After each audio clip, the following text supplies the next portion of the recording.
This tank had been stolen from a local military base by a man with previous military training. No one knows for sure what he was trying to do, but the theory is that he was heading for government buildings in downtown San Diego. The scary part was that it was obvious that the suspect was familiar with the tank.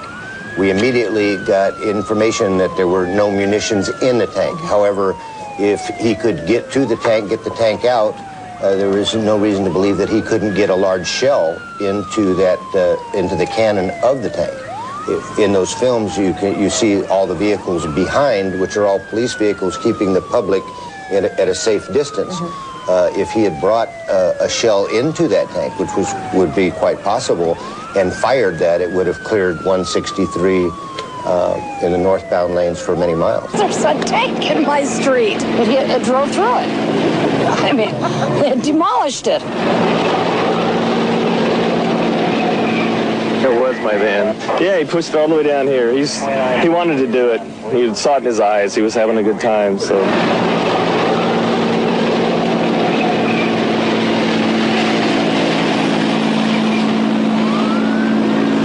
How could anybody just walk into an armory and steal a tank? When he got to the tank, it appears that he took some pry bars and broke some of the locks on 2 other tanks before he got to this one.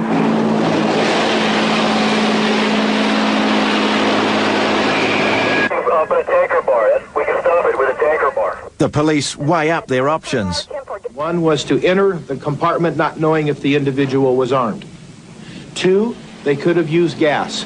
They thought about it. They decided not to. Gas would cause the driver to possibly be debilitated and go out of control.